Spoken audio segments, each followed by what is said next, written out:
Welcome back to another episode of the Pickle Pulse. I am your host, Brian Green, and today we have our co-host, Miss Christy Barker, in the house again. Hey. I got her off the pickleball courts for a couple of hours. I know. I begged, I pleaded. I said, come on, Christy, come on. Yes, of course. And of course you can pull me away to talk about MLP. So Yes, and you hit it before I did. We're going to talk MLP today.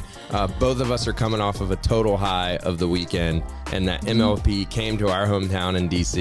We were so excited. I couldn't get any of my family to go, and I'm like, come on, guys, it's the best pickleball players in the world. Come hang out. No, of course not. So I go solo, all lonesome and sad, but I get there and all my friends are there and it's all better. Exactly. And you had a happy Father's Day. You got the best of both worlds. You got to do all the pickleball for the weekend and then still come home and see your girls. It was awesome. Guilt-free weekend. It was like, I can do my thing. Let's go. Yeah. So I just wanted to talk a little bit about the venue. I wanted to talk a little bit about the atmosphere. And then, of course, we're going to break down what happened over the weekend. Yeah. Sound good? Sounds good. All right. So I'll let you start. Okay. What did you think of this beautiful venue in Southeast DC, the murder capital of the world? Right. Okay, guys. Everybody knows me as Pollyanna, glass is full, that's who I am, but I'm about to be a little bit negative, which I apologize for, because yes, you hit the nail on the head, as we are all so excited for MLP to be here in DC. One of the first conversations we were having is, how are we going to get there? Because this is a bad part of town and you better watch your back, and what are you going to do? So that was like the first red flag of like, where are we going? And I'm a country girl, so driving into DC scares me anyways, but to be going to a bad part of town was not the best thing in the world, but whatever. We found it. We made our way. Yep. I was shocked that they did not have lights. We actually on Saturday had a game get canceled, a whole match get canceled. That's right. The last DC match of the day. The last DC match. And that's who we're there mostly to see. Of course, we want to see everybody, but we're there to cheer on our local home team. Unless Anna Bright's on the court. Unless Anna Bright's on the court, which we will get to. No, go Anna. Kick everybody's ass. We're good. So I just couldn't believe that they picked a venue in that location without lights, to the point where we ended up losing a match that got scheduled for not the next day, but for months from now in Kansas City, which I didn't get a ticket for that. Did you get a ticket for that? I mean, hopefully they'll ship me one. Yeah. Right. I'll wait for it. But so I was kind of disappointed with the venue. There were, at one point on Saturday, there was another event booked at the same venue or right next door to the venue where there was some sort of band playing. Oh, yeah. Which to me actually really took away from the atmosphere, because part of what I'm there for is not just the energy in the crowd and watching the players, but it's to hear how they interact together. What are the coaches saying to the players? How are they pumping each other up? I want to hear those things. I want to hear the sound of the balls and the Elise Jones hype and whatnot. Yes. So every time she wins a point. Yeah, every time she wins a point. So I was just kind of disappointed with the venue, the lights, the area, why are we booking something else at the same time as this? You can't tell me that was the only venue in the tri-state area. Well, and I will say that the band was good, and everybody there was having a good time, but this is DC where marijuana is legal, and everyone over there was totally irie. It was leaking over into the courts, and I was like, man, are some of these pros going to catch a contact buzz? They're not going to be able to play. Right. Yes. Yeah, it was kind of rough area. Yeah, so very interesting. Yeah. But I will say that in all, there were enough courts for the pros to warm up behind championship court and grandstand. And it was really cool to be able to walk back there and get a little time with the pros if they would give it to you. And then also just to watch them kind of do what they do, how they prepare to get ready for the match. And the atmosphere was electric. And I know you felt it. Yes. It was like they handed out cowbells and we were loud and everybody was rooting on DC. Like 90% of the fans were there for DC to win. Yeah. And so when our team was on the court, it was really loud and very one-sided. Yeah. Didn't help us at all, though. Right. It's like, shit. I feel like they lost or went to a dream breaker and lost in every match that I showed up for. Yeah. And when I wasn't there, they did just fine. So in the future, I'll stay at home, DC, so that we can win, and I'll watch it on the stream. Yeah, dream breaker turned heartbreaker, unfortunately. But absolutely. It was cool that we were able to literally like sit on top of the court. Like we were right there. We are, Anna Bright swings are paddle back far enough, she could hit us. So we were right there. Yeah. That was pretty cool. That was fun for heckling and rooting for the other team when the team you're rooting against is standing 3 feet in front of you. Yeah, which I have issues with, but whatever. Again, peace, love, butterflies, all the nice things. I got to get some mental toughness, I think.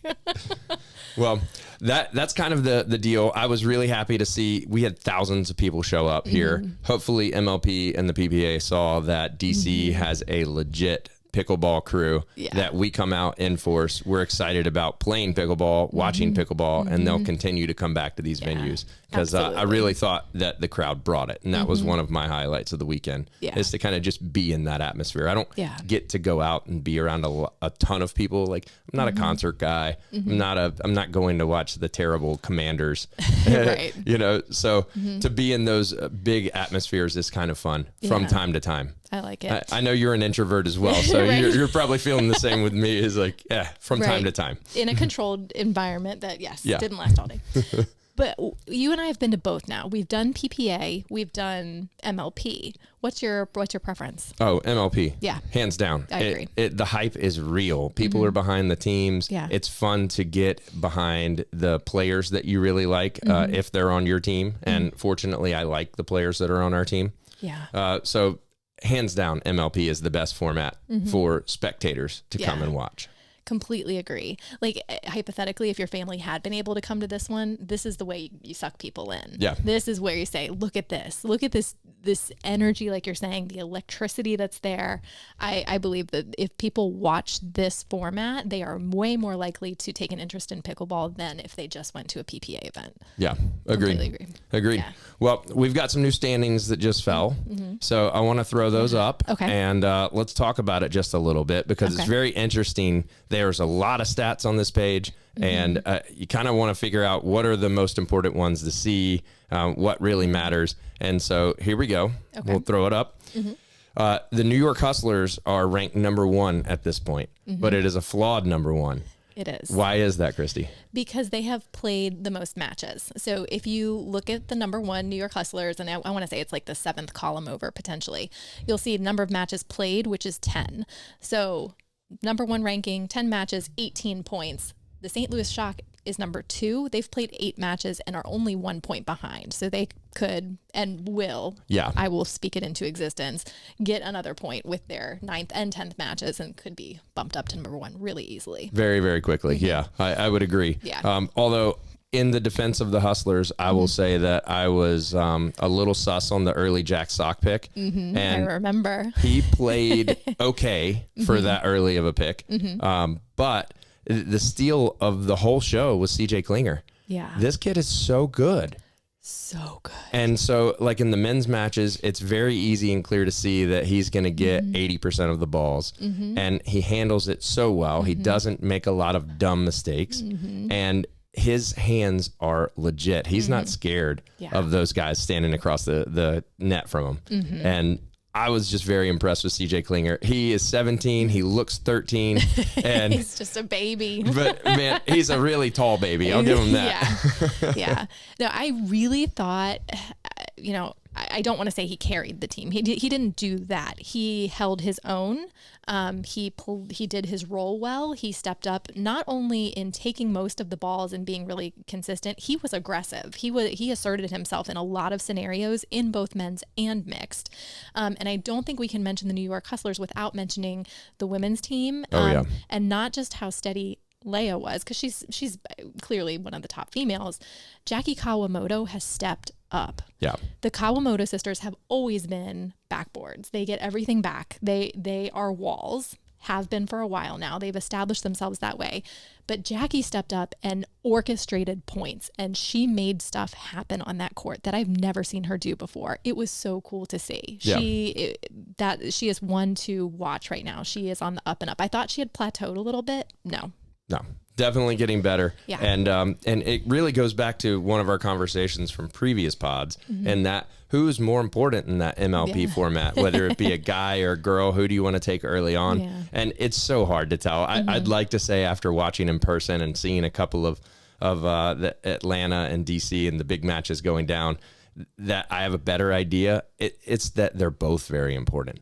And there are other teams that are going to prove that, and we're going to talk about Absolutely. it for sure. Absolutely. All right. So the other thing, before we go any farther, I just want to mention in the, I think, third and fourth columns here, you can see Dreambreaker wins and losses.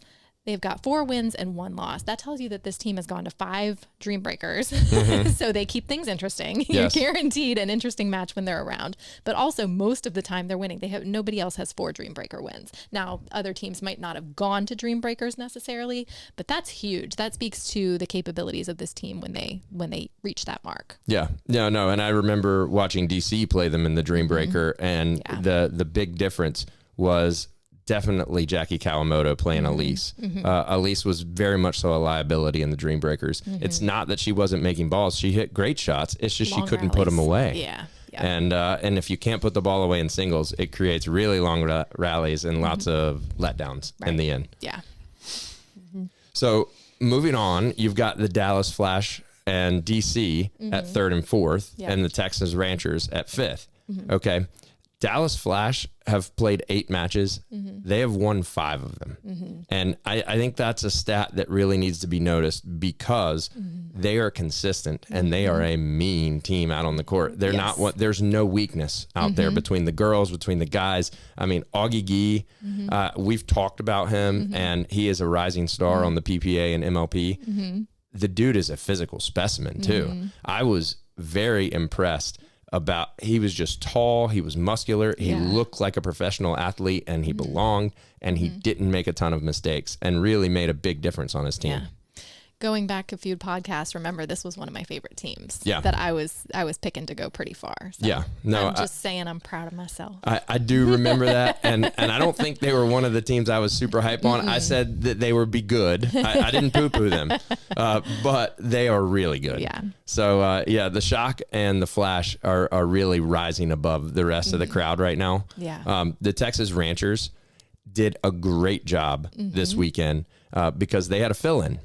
Yeah. And their fill-in was for Christian Alshon, who is, their big dog. Right. So you had Kwang Dong or Kwang Duong or Wang Duong. I don't know. There's nobody knows how to say his name. Many people have said it differently. Exactly. So we're going to go QD. Okay. I like it. Makes it super easy. Okay. And correct us if you know what it is, please. Yeah. And if we you want do, to get it correctly. That'd be great. I'm still not going to believe you because nobody knows.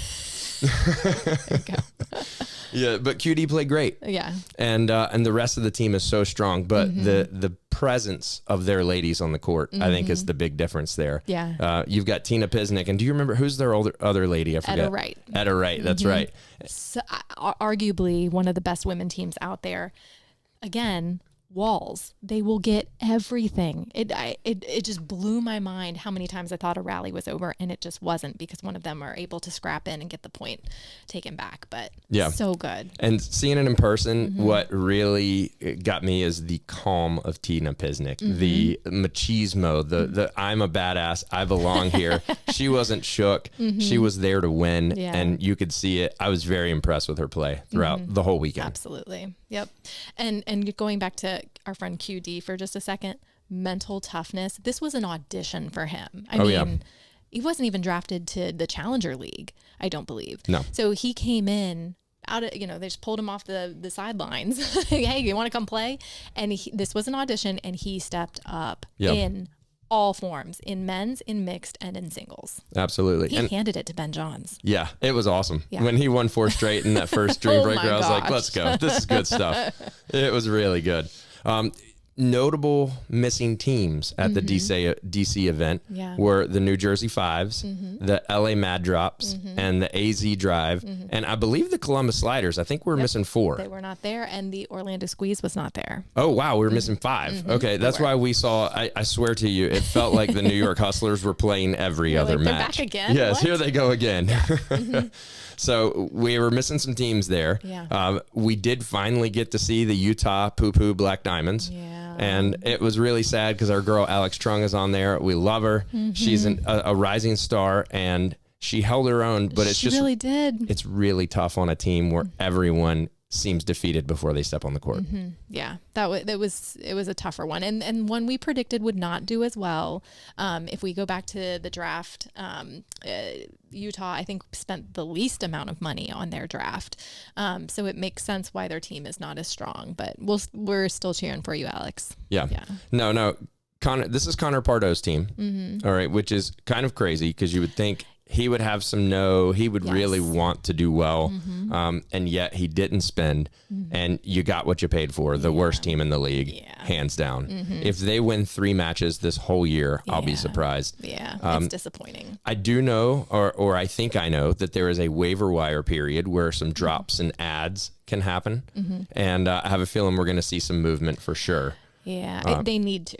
You got to do something. You got to do something. And there's another team out there where you've got to do something. And that is our Seattle Pioneers turned Carolina Pickleball Club, which I'm actually super stoked that Carolina has their own club now. I'm from North Carolina, and I really follow the sports in North Carolina and Virginia and all over, but I want to root for my home teams. Yeah. So it was cool to have them come over. This is Dundon's team. He is definitely a guy who wanted Ben Johns. He spent all the money on it and then spent no money on the other players, right? My prediction was they're going to go into nonstop Dream Breakers, right? Yeah. And let's look up at the board and let's see where they are. Was it nonstop Dream? Oh, yes, it was nonstop 4 Dream Breakers and a loss. Because Augie Gee and J.W. Johnson took down the Johns brothers, which led to them winning the match. So if the Johns brothers lose, their team loses. Yeah. And they're going into Dream Breakers and they're not winning them. Yeah. For me, a lot of what made this team difficult was the energy. Ooh, I hadn't even gotten there yet, but wow, it was like they ate sour grapes or onions before they came out every time. Like, I don't know if there was tension between them. I know Jessie Irvin, who I totally admire as a player, sometimes gives off the energy of being a little bit irritated with her partner. Coop was turning around to her to try to tap paddles, and I don't think Jessie saw it, or if she did see it, didn't acknowledge it. And then Coop's going to play with Colin Johns, who didn't seem particularly happy. Colin's coming off a jet lag. He just flew in from a pickleball destination trip, so he was probably very fatigued, and that had to play a factor. There was a quick turnaround for him there. So there was some energy that was off with this team. I'm hoping that they pull it together. I don't know. Yeah. My early prediction I'm still going to go on is that it's going to be a tough year for those guys. The biggest takeaway for me is we were sitting right behind the baseline. And so after points were won or points were lost, you could see the player walking back towards us to the baseline. And all I could see was rolling of eyes from Colin and Ben when they're playing mixed, looking at the girls, like, what are they doing? And the whole vibe was they just didn't want to be there. It wasn't like they were engaging the crowd. Obviously they're going to take pictures and stuff with fans if they ask. They did a good job of that. Yeah. But at the same time, when they're on the court, their energy was horrific. And it really led to a lot of not good stuff for their team. Well, and it makes you wonder, again, as fans, you and I are very consistent. We like MLP better. It makes you wonder if, as players, do they enjoy this? Well, I know for a fact. Or is it more, they want the PPA more? Ben has come out and said he doesn't enjoy MLP. There you go. So, it's a little bit tougher. Yeah, he definitely doesn't, based on what I saw. So, you know what? Carolina Pickleball Club, it's a new club. I'm excited for them. They're going to have some challenges moving forward unless they make some moves, which I wouldn't be surprised if we didn't see one or both of the girls kind of traded out. Yeah, absolutely. Yeah, if you asked me to pick one, I wouldn't know who to keep. Yeah. And, I don't think he's going to drop Colin at this point. No. But I definitely could see the girls being kind of placed around. Maybe go for something a little younger, maybe an up-and-coming star, someone that Ben can mold and work with, versus 2 really steady, more senior players. Yeah, I could see that. Okay. So let's pull up. I just want to go day by day and just talk about some of the matches. On Thursday, there were no premier matches, so we'll start with Friday there. Okay. So on Friday, the Texas Ranchers and the Utah Black Diamonds started the day. And it was just a complete blowout. As we said, Utah struggles in pretty much all areas. They drafted Tyler Leung and they drafted Tyson McGuffin. Terrible Rough decision. start. Right there. Terrible decision. Those two guys don't like each other. Tyson refused to play with Tyler and got traded to Orlando, and they pick up Jay DeVilliers, which leaves Utah with really like 2 third-rounders and 2 fourth-rounders, maybe. Yeah. Or maybe you can call Tyler a late second-rounder. But long story short, the results really showed they got spanked. It was 3-1 Texas Ranchers. If you want to go look up the scores, none of them were really close. And the thing about it is this weekend, what I noticed is just what makes MLP so exciting is all the matches are so tight. I mean, my heart was beating at times, and you're like gritting your teeth, and you really want the squad that you're rooting for to win. But you just don't know what's going to happen out there because the teams are very evenly matched for the most part. And with the rally scoring, it keeps things quite tight. Yes. Unless you're Utah, and then you just get blown out. Yes, which I've got to say, and I won't go on a soapbox right now, but those of you who I've talked to this weekend know that I've been on a soapbox. I am not a fan of the auction draft. I want to go back to a snake draft, and we can certainly talk more about it maybe in a later podcast, but I think when we had an auction that allowed for teams to get 50,000 or 500,000, whatever it was, and then some teams chose to pay an additional 50 or 500,000, whatever it was, it led to this giant disparity in teams. Yeah. And it makes it not fun. This is not fun for players. This is not fun for fans to watch this kind of gap in play. If you take it back to a snake draft, I think it balances everything out really nicely. I hear your point. I do, as per usual, disagree with you. We'll allow it. So the reason that the auction draft was so good is that you had the ability to spend, and you saw that the other teams were spending. There was only one team that chose really not to spend. Every other team spent 800,000 or so plus. Okay. So that one team decides they're going to be chintzy. Yeah. All right. And they're getting what they got. Right. And so I think it worked out because all the other teams are pretty darn close. Is there another team? To go back to your Carolina pickleball team, who spent arguably the most money. Okay. Yep. Who also are not having good results because they spent all of their money on Ben and then $2 on the rest of their team. Also didn't go well. So that maybe was poor planning. They could have done better with how they chose to distribute their money. But I think taking it back to a snake draft, you've got the number 1 player and the 48 player on the same team. Everything else, you've got it evenly ranked. Yeah, but even before they were doing the little snake draft thing, it was weird the way they did it. It wasn't a traditional snake draft like your fantasy football draft would be. So yeah, let's agree to disagree. Yeah, we'll agree to disagree. But I think the big mistake that Carolina made, Seattle made when they drafted, is they thought they were drafting Ben of 2023. They're getting Ben Johns of 2024. And the gap is not so extreme where he can just take a team to a championship anymore. Right. There's too many good players out there. It's true.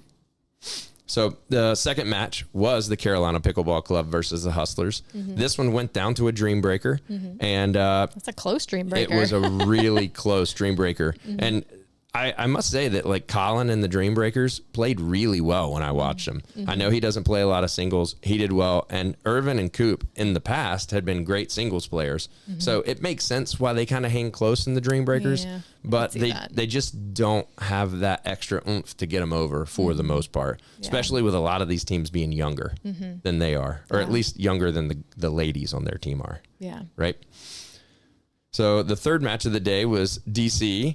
And they came out against the Utah Black Diamonds, smacked them as they should. Yeah. Okay. So we'll just move on from that. That was one of the few good matches of this weekend. It's just so tragic to me that like it's DC weekend. Our teams here, they're playing a lot and they just couldn't pull it together. And, you know, I will speak to, we have excellent players, Christy. They just didn't play well. You know, when I was watching, Deckel was making a lot of unforced errors. Ignatowicz, same way. Yeah. You know, there were moments of greatness for both of those guys as they pulled through. Yeah, and that is pickleball. But in all, I didn't think they played as well as they could. So I still have great hope for the rest of the season for them. I think there's more on the table for them. I would agree with that. I think we'll see a different team at later MLPs. Yep. Right after the DC match on Friday at 4:00 was the Dallas Flash versus Carolina Pickleball Club. If you get a chance, go back and watch this one, because this is where you're going to get to see Augie Gee and JW take down the the Johns brothers, the Collins. I always want to call them the Collins, the Johns bros. And that led to their loss. And like I said, if the Johns bros lose, their team is done. So Dallas Flash, kudos to you guys. That was an excellent win. Moving on after that, DC played again. There was a lot of DC this weekend. There was a lot of New York Hustlers. That was kind of the schedule. The Ranchers ended up squeaking it out in a Dream Breaker. And again, this is just one that our girls can't hang in the Dream Breakers. I think Ignatowicz does okay. Deckel does great, even though he doesn't play. It's just the girls don't quite hang, and therefore they lost to the Texas Ranchers, and that was a little bit of a bummer. The good news is, if you'll remember, at least if you make it to a Dream Breaker, you're scoring a point, right? Yes. So the winning team of a Dream Breaker scores 2 points. The losing team gets a point, and if you win the match overall, you get 3 points. So that's how the point system works. And then the last match of the day was the Dallas Flash versus Hustlers. This one was wacky, man. This was like, I would have taken Flash 9 times out of 10 here, but the Hustlers stepped up and played great. They really did. Yeah. So that was kind of the shocking upset of the weekend for me, is that the Hustlers really stepped up. And like I said, I'm going to eat my words on that team a little bit. And that, the hype of Jack Sock is contagious. He was a guy that was there that I felt like was having a great time the whole time when he was on. He's such a showman. Sport. Yeah. And definitely a cool dude. And CJ Klinger, again, can't say enough good things about the youngin. Would agree. All right, so let's move on to Saturday.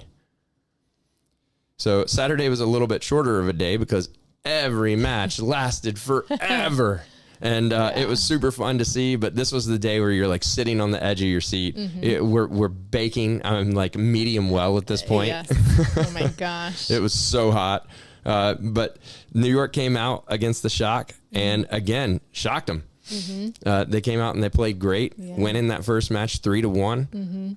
All the matches were really tight. And I remember watching this one in person, and it's just, they just squeaked it out in the end. As a matter of fact, Leia and Jackie were down to Anna Bright and Kate Fahey. I think at one point, like about 6 points, and came all the way back and beat them in the end. And that was kind of the momentum swing of the whole match. And then all of a sudden New York rolled. It was a beautiful thing to see. So back to back, the Hustlers then play again against DC. I don't know if this was fair or not. Okay, but we'll go in the heat, no less. Yeah, that's a tough turnaround. Well, the tough turnaround, but I was thinking on the other side is that you've got a team who just played a match. They're warm. They're professional athletes. It's not like they're tired at this point. They've played 4 games, and so they come out. They're hot. And they really beat up on DC. And this was the match where DC just made a ton of mistakes and did not play up to their potential.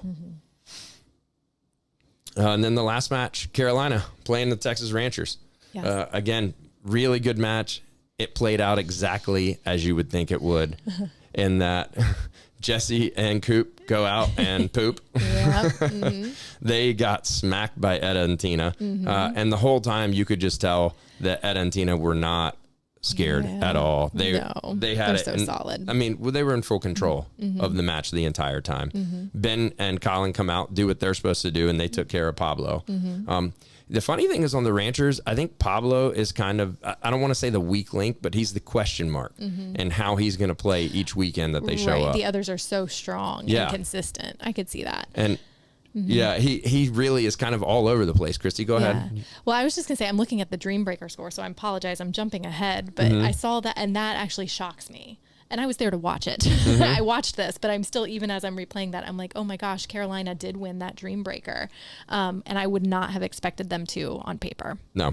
And it really comes down to a bunch of mistakes were made on the other side. Yeah. It's just really wild in the rally scoring format that you've got to keep the ball in singles. I mean, you do in general, you want to hit a big serve, you want to hit a big return. Make sure you're making the player on the other side play. And they didn't do that. There were a lot of like missed returns, missed serves, etc. It was ugly. But Carolina did get their one Dream Breaker win, and that's where they have their singular point. Yeah. Yep. All right. And then the final day, day 4. This thing was packed. So this was my most exciting day. Yes, go ahead. Tell me what you love so much. We'll start I know we both got there early because at this point we're like veterans and we know that if you're going to get the really good seats, you got to get there early. Yes. If you go to an MLP event in the future, please feel free to reach out to us and we'll tell you the tips and tricks of what to do. Because yes, we walked into this third day knowing we're going to get there early. We're going to get our seats. We're going to get everybody organized and be front row and get hyped. So first match of the day, we got there to see our girl Alex again, play against the New York Hustlers. There was a very big skill gap. There was. I was going to start by saying, it wasn't that bad. It wasn't great. You can see there in the scores, especially for the women's doubles and the first mixed doubles. But there were some good points. And again, that might be me being glass half full, but there were some good points. Yes. Yes. It was a very big difference. Yeah. And yeah. I was sitting right next to LJ, Alex's brother, and we had a over-under going on the women's match. I won't say what our number was, but hey, I want a sandwich on that. So thanks, LJ. I picked the over, Alex, if you were wondering. Yeah. There you go. Yeah, and that was the one match, too, where it looked like Jay and Tyler played well together. They actually won. That was a solid win over Jack and CJ Klinger. Big win. But that was one of the few matches the whole weekend. Yeah. Or few games during the matches that any of them won. Yeah.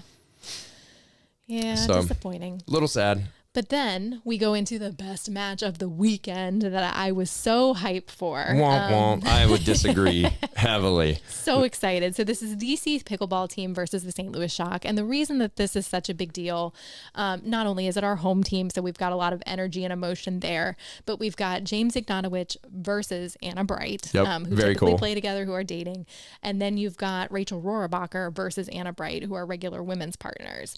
So you've just got so much emotion. And not only that, you've got players on both sides who are hype, emotional, loud, vocal players. So we knew from the beginning that this would be an electric match. People are going to be chirping, people are going to be intense, and it did not disappoint on my end. I know Brian was a diehard DC fan. He stayed true to it. I deviated a little bit and I did cheer for the Shock. And your husband as well. Cool. I was very proud of him. It was like I was sitting on Christie's left, Brad's on her right, and she's sitting in the middle going, go Anna. And we're going, come on. Yep, go Anna. And I've got to say, we didn't mention her earlier when we went through all of the standings. Kate Fahey. 2 months ago, we said, Kate Fahey, who the heck is that? Yeah. Today we sit here and we say, well, Kate Fahey, let me tell you about her, because she is so solid, so consistent, has learned to play the right side to Anna's left side so well, and her mental toughness. Again, when you come into this type of setting, all eyes are on you because nobody knows who the heck you are, and we're curious if you belong there. She proved that she belongs. Oh, for sure. She stepped up. Oh my gosh. Yeah, and I loved it. And in every match that she's in, she's seen 85% of the balls. Correct. And it was while Doesn't she handled phase her. it. No. That's fine. Give her 90%. She'll take care of it. It was awesome. So I am loving this team. Yeah. Well, and not to mention that their guys are sick. And when they picked Hayden and Gabe at the same time, nobody knew how good of a year they were going to have. But these two guys are just, I don't even want to call them rising stars. They're already stars. They're stars. But they're stars that are soaring right now because the hands on those two guys, they're fearless. They just can attack at any point. Yeah. And I know that if I were a top pro, which I'm not even close, but having to stand on the other side of the net from those two guys, you're going, where's the ball going to come from? Right. And you know it's coming quick. Yep. And so to watch them up close, I mean, Hayden's a little guy. He plays like a giant, and that's why he's called Big H.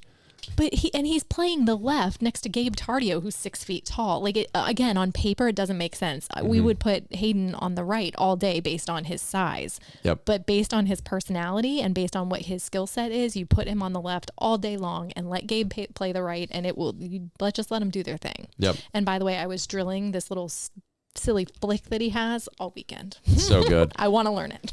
Hayden's backhand flick, if you haven't seen it, he comes down and he flicks over the top, but it literally goes directly to the right and hits the sideline. And So it's good. so good every time. It's a wicked shot. Yeah. I just said wicked shot, like I'm from New England. It's a wicked shot.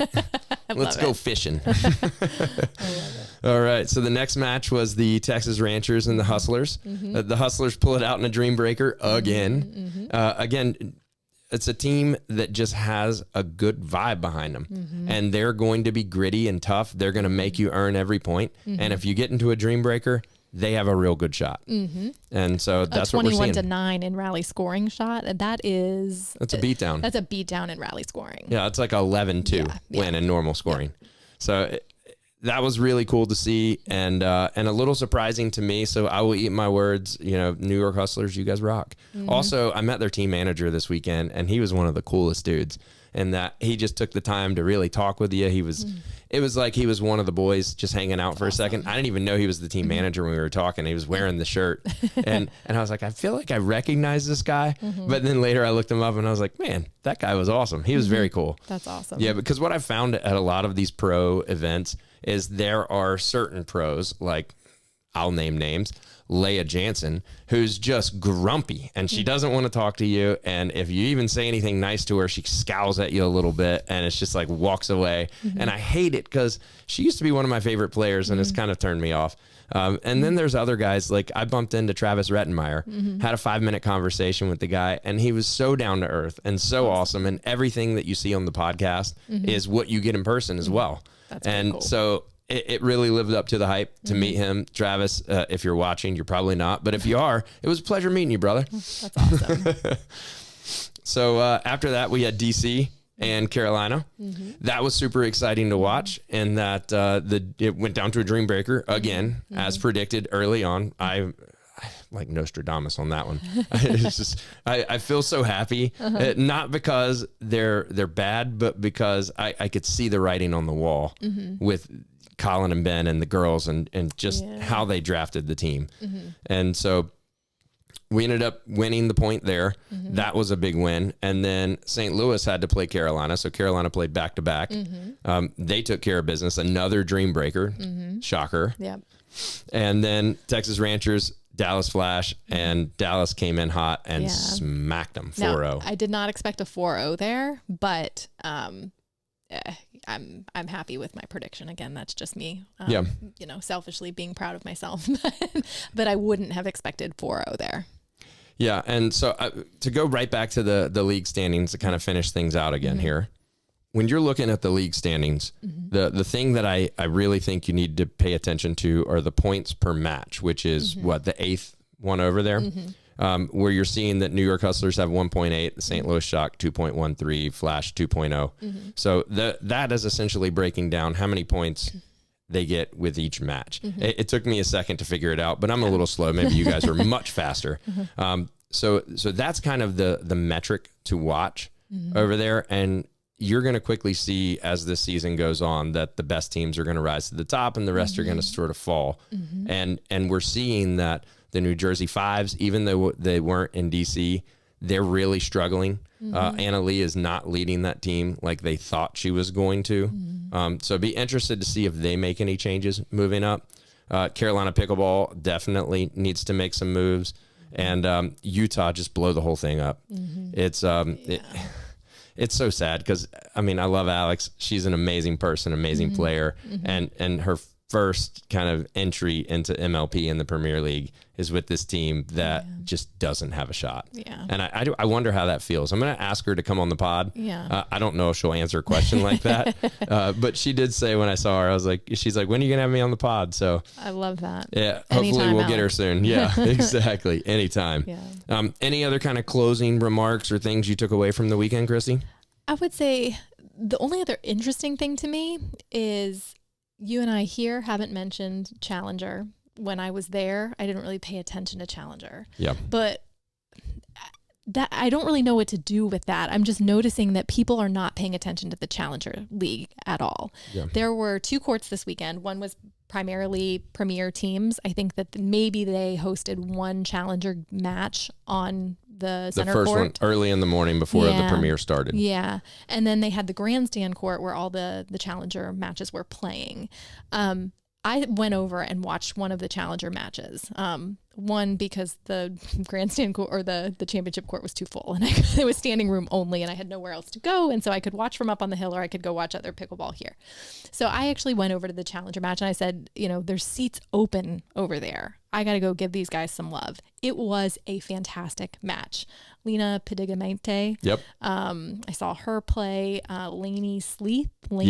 She was awesome. She did really well. So I saw some new people that I hadn't seen in a while or seen ever.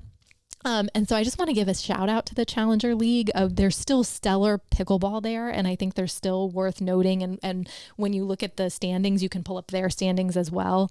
I just want to give them a shout out. I don't know how I feel about it. I think it speaks to just the hype around the top 48 players and just the Premier League and how great it is. I'm curious what the future of the Challenger League will be because there were empty seats there. There were definitely empty seats, and I think it will remain. My prediction for the future is that as pickleball continues to grow and as the pool of top players grows, we're going to see the Challenger start to dwindle. Meaning that there's 12 teams now. I believe I'm correct there. And so what they're going to do is just make the Premier League bigger. I would then dwindle the Challenger League because you're right. There's not a lot of hype around it. And there's some great players there. There really are some stellar people. I don't know. It's definitely not going to happen this year, but maybe next year they go from 12 to 14 or 16. The problem right now is that there just aren't enough ladies. I could see that. To put it to put it bluntly, to play in the Premier League and keep it tight. Yeah. Right. So makes sense. We will see what happens. There's been kind of back and forth as to should every MLP weekend have a winner like it's done previously, or is there less excitement because it's a year-long season for the win? You have any thoughts on that? I'm equally as excited. So if I'm polling myself, I'm equally as excited for this. Maybe more so this year than previous years because I am enjoying pulling up these standings after every event. And I'm looking forward to seeing where it comes down to. Yeah. So I'm okay with this. I actually kind of like the year long. You know what, Christy? We're going to agree on this. Okay. Yes. I love that. I think kind of the whole year long thing is cool. So to all the haters of the year long, I think each weekend is exciting because you want your team to amass points towards the championship so that when we get to the end of the year, you have a legitimate shot to be in it. Right. And it's fun. It feels like a real league. And so like football season. Yeah, exactly right. I mean, what if waiting they for the Super Bowl announce a championship every weekend in football? That's bull. So I think that, yes, there's definitely an argument to that side where there's some excitement and they're crowning and giving money. But at this point, all the players are paid. It's not about the money anymore. And so to have the year-long championship, I think is fun. Yeah. So I'm okay with it. Something a little different. Tell me about your thoughts on that, though. I mean, are we totally off? Do you like teams winning championships every time they play matches? I don't know. But I like being wrong and I like being told I'm wrong. So go ahead. Come on. Outside of that, last pod, I did a paddle giveaway. See that beautiful LX behind you there, Christy? It is a lovely paddle and it plays great. So I'm going to leave that open for one more week. Well, actually, probably like 4 or 5 more days. So I'll announce the winner of that on the next episode. And then I'll ship it out and I'll have it wrapped in a beautiful black pickleball shirt for you so you can wear it on the court to tell all your friends as well. If you've enjoyed the pod, if you like listening to what we have to say, we enjoy you having and coming on. So please just hit the like, hit the subscribe. If there's anything we can do better, let us know. And we're always open to getting better. Absolutely. Well, Christy, it's been fun. It's been a pleasure, as always. Yep. We'll see you guys next time. Have fun on the courts. Take care, guys. Peace.